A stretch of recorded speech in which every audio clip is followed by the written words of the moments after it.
Hello friends, welcome to my channel सीखे सिखाए with पूजा गोयल। नमस्कार, आप सभी का मेरे चैनल पर बहुत बहुत स्वागत है। और आज मैं अपनी क्लास में आपको छोटे और बड़े ए की मात्रा समझाने वाली हूँ। जैसा कि हमें पता ही है कि अ आ ई उ हमारे स्वर होते हैं और व्यंजन क ख ग घ घ होते हैं, और जो मात्राएं होती हैं वो स्वर की ध्वनि का ही प्रतीक होती हैं। जो मात्राएं हैं उसमें हमारे स्वर की आवाज़ सुनाई देती है, लेकिन हमें ये पता लगाना कि वो मात्रा कौन से स्वर की है, इसकी पहचान मैं आज आपको अपनी कक्षा में कराने वाली हूँ। और उन मात्राओं को बनाते कैसे हैं ये भी समझाने वाली हूँ, जैसे कि आप कभी नहीं भूलें कि वो छोटे ए और बड़े ए की मात्रा में क्या फ़र्क है, उनकी क्या पहचान है, वो कैसे बनाई जाती है, और जब वो किसी भी व्यंजन के साथ लगाई जाती है तो उनकी आवाज़, उनका व्यंजन का स्वर जो है उसके साथ हमारी स्वर जो होती है ए और ए की मात्रा भी आपको सुनाई देगी। तो चलिए देखते हैं कि छोटे ए की मात्रा और ए की मात्रा कहाँ लगाई जाती है, और जब लगाते हैं तो उनकी आवाज़ कैसे आती है। बच्चों, मैं आप सभी को एक कहानी के रूप में समझाना चाहूँगी। जैसे मैंने दो स्वर हैं, छोटा ए और बड़ा ए, उनको दो पंडित जी माने। छोटे पंडित जी हैं, उनकी सिर पर एक चोटी होती है। ये दो पंडित जी हैं, जो छोटे वाले पंडित जी हैं ए, उनके सिर पर एक चोटी है, और जो बड़े पंडित जी हैं यानी कि ए, उनके सिर पर दो चोटी है, दो चोटी है। तो आप हमेशा ये याद रखेंगे कि जो हमारे दो स्वर हैं, छोटा ए और बड़े ए में ये फर्क है कि जब भी वो किसी व्यंजन पर लगाई जाती हैं मात्राएं, एक तो वो व्यंजन के ऊपर लगाई जाती हैं, और जो छोटे ए की मात्रा होती है वो खाली एक होती है, और जो बड़े ए की मात्रा होती है वो दो मात्राएं होती हैं। यानी कि जो छोटे पंडित जी हैं उनकी एक चोटी है, यानी छोटे ए जब भी व्यंजन के साथ लगाया जाएगा तो उसमें एक मात्रा लगाई जाएगी, और जो बड़े ए है उसमें हम दो मात्राएं लगाएंगे। अब मैं आपको समझाती हूं कि क्या होता है। ये दोनों पंडित जी का अलग अलग आश्रम है। अब व्यंजन का जो है वो छोटे ए के आश्रम में जाता है, जहां पंडित जी हैं, उनका नाम है ए, और उनके सिर पर एक चोटी है। तो जो भी व्यंजन उस आश्रम में रहने जाएगा तो वो जो है अपने सिर पर एक चोटी लगाएगा। लेकिन पंडित जी की शर्त है कि जो भी उनके आश्रम में रहने आएगा, जो भी व्यंजन उनके आश्रम में रहने आएगा, उसको अपने सिर पर एक चोटी लगानी होगी, और उनका नाम अपने साथ जोड़ना होगा, मतलब उनकी आवाज अपने साथ जोड़नी होगी। जैसे कि अगर क है, क व्यंजन जब पंडित जी के आश्रम में पहुंचता है, छोटे ए के पंडित जी के आश्रम में पहुंचता है, तो उनकी जो एक मात्रा है उसको वो लगा के वो पूरा हो जाता है व्यंजन। और उसको कैसे पढ़ा जाएगा? के। इसमें क के साथ हमारे छोटे ए की मात्रा जुड़ गई है, मतलब छोटे ए वाले पंडित जी का भी नाम उसमें ऐड हो गया है, तो के। ऐसे ही अगर कोई भी व्यंजन, जैसे ख है, अगर हम ख व्यंजन को पूरा करेंगे छोटे ए की मात्रा लगा के, तो वो बन जाएगा खे, क्योंकि ये तो पंडित जी की शर्त ही है कि उनके आश्रम में जो भी रहने आएगा उनको अपने सिर पर एक चोटी रखनी होगी। ठीक है, इसीलिए हमेशा छोटे ए की मात्रा व्यंजन के ऊपर लगाई जाती है, और ऐसे ही बड़े ए की मात्रा व्यंजन के ऊपर लगाई जाती है। लेकिन अब ऐसे ही एक व्यंजन बड़े पंडित जी के आश्रम में जाता है, जैसे कि आप मान लो च एक व्यंजन है जो कि बड़े पंडित जी के आश्रम में जाता है। पंडित जी ने ये शर्त रखी है कि अगर तुम मेरे आश्रम में रहोगे तो तुम्हें अपने सिर पर 2 चोटी लगानी होगी और मेरा नाम मान्य कि मेरा नाम भी तुम्हें अपने नाम के साथ जोड़ना होगा। अगर च है और च पे बड़े ए की मात्रा लगा दी जाएगी, माने कि 2 मात्राएं 2 चोटी, तो वो बन जाएगा चे। क्या बन जाएगा? चे।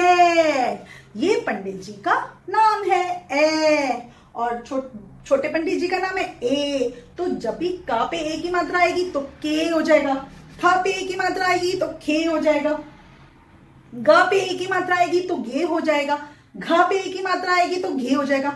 आपको अगर जितने भी व्यंजन पता है, अगर उन व्यंजन के ऊपर आप ए की मात्रा लगाएंगे छोटे की, तो वो व्यंजन के साथ साथ स्वर की आवाज भी सुनाई देगी, क्योंकि मात्राएं जो होती हैं स्वर की ध्वनि का प्रतीक होती हैं। लेकिन आपको जब आप एक मात्रा लगाए हुए देखेंगे व्यंजन पे तो पहचान जाएंगे ये छोटे ए की मात्रा है, ये छोटे पंडित जी हैं जिनके सिर पर 1 चोटी है।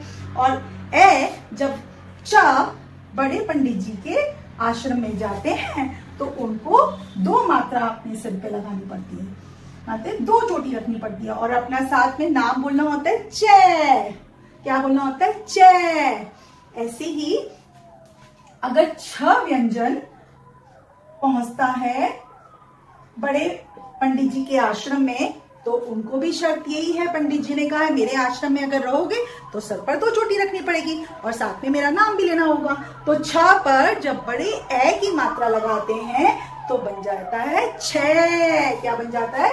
6।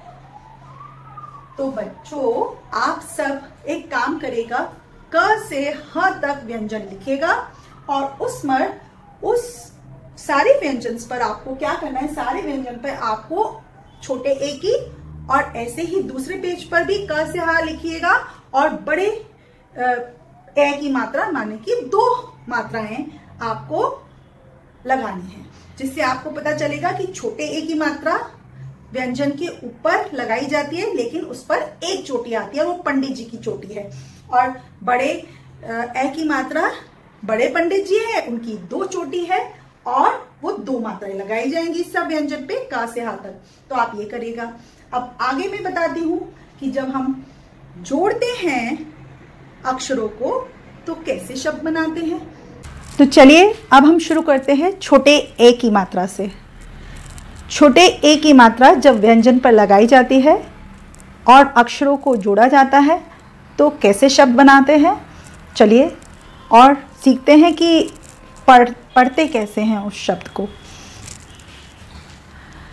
ए की मात्रा, जैसे कि मैंने बताया है, छोटे ए की मात्रा एक व्यंजन के ऊपर लगाई जाती है और 1 मात्रा होती है 1 चोटी। प व्यंजन पर जब हमने छोटे ए की मात्रा जोड़ी, ड़ जोड़ा तो जोड़कर बना पेड़। पा पे ए की मात्रा जब छोटे ए की लगाते हैं तो पे सुनाई देती है आवाज़, क्योंकि वो छोटे ए की मात्रा छोटा स्वर है, छोटे पंडित जी है, उनकी 1 चोटी है और उनकी आवाज़ हमने व्यंजन के साथ जोड़ दी है, यानी कि प के साथ ए की मात्रा जोड़ दी है तो बना है पेड़। ड़ जोड़ा आगे तो पेड़। आप चाहें तो पेड़ की पिक्चर भी बना सकते हैं, चित्र बना सकते हैं, इससे पता चलता है कि आपको इस शब्द का मतलब पता है। ब जमा ए की मात्रा जमा र, बेर। बा पे छोटे ए की मात्रा लगा दी तो बन गया बेर। अगर अब मैं आपसे पूछूं कि बेर पर कौन से स्वर की मात्रा है तो आप एकदम से बता देंगे कि मैम ये तो छोटे ए की मात्रा है, क्योंकि छोटे ए स्वर की मात्रा हमेशा व्यंजन के ऊपर लगाई जाती है और वो एक पंडित जी की चोटी की तरह बनती है। और बेर की हमने चित्र भी बना दिया। ऐसे ही का पर ए की मात्रा जोड़ी, ला जोड़ा तो बना केला, और चाहे तो केले का भी चित्र बना दीजिए, जिससे पता चल जाएगा कि इस शब्द का आपको मतलब पता है।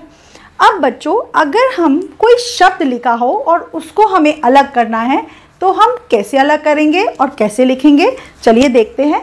जैसे अब ये खा पे ए की मात्रा खेत लिखा है। अब अगर मैं आपसे पूछूं कि इसमें कौन कौन सी मात्रा है या किससे मिलकर बनी है, इसमें ए की मात्रा किसकी व्यंजन के ऊपर लगाई गई है, तो आप बता सकते हैं कि ख के ऊपर ए की मात्रा जोड़ी और ता लगाया तो खेत बन गया, और खेत की आप चाहे तो चित्र बना सकते हैं। ऐसे ही सेब वाला शब्द जो लिखा है, सेब शब्द में ए की मात्रा कौन से व्यंजन पे लगाई गई है? सा पे। सा पर ए की मात्रा जोड़ी और फिर बा जोड़ा तो सेब बन गया। अब चलिए, अब हम कुछ ए की मात्रा वाले शब्दों को पढ़ते हैं और उसमें देखते हैं कि कुछ ऐसे शब्द हैं जो मिलते जुलते हैं, समान ले, जिसकी आवाज़ हमारे को एक जैसी सुनाई देती है, उसे बोलते हैं समान ले शब्द। और अब देखिए, जैसे रा पे ए की मात्रा रे ल, रेल। मा पे ए की मात्रा मेल, मेल। रेल और मेल दोनों में लास्ट में क्या है? आखिर में ल, और आवाज़ भी एक जैसी आ रही है, रेल मेल। तो हम ये भी कह सकते हैं कि ये दोनों शब्द समान ले वाले शब्द हैं, जिनकी आवाज़ एकदम मिलती जुलती है। तो रेल मेल। ऐसे मा पे ए की मात्रा ल पे आ का डंडा ला मेला। च पे ए की मात्रा ल पे आ का डंडा चेला। मा पे ए की मात्रा श रमेश। सा पे उ सु, रा पे ए की मात्रा रेश सुरेश। रमेश सुरेश। बेल, बेल। ता पे ए की मात्रा तेल, बेल तेल। खा पे ए की मात्रा खे, ला पे आ का डंडा ला खेला। बा पे ए की मात्रा बे, ला पे आ का डंडा बेला, खेला बेला। तो चलिए, आज आपने मेरी इस कक्षा में सीखा कि ए की मात्रा कैसे लगाई जाती है, कैसे बनाई जाती है, कहाँ लगाई जाती है, और बड़े ए की मात्रा कहाँ लगाई जाती है। ठीक है, और साथ में हमने छोटे ए की मात्रा के शब्दों को जोड़कर बनाना और उनको अलग करना सीखा, और कुछ छोटे थोड़े ए की मात्रा के शब्दों को पढ़ना भी सीखा है।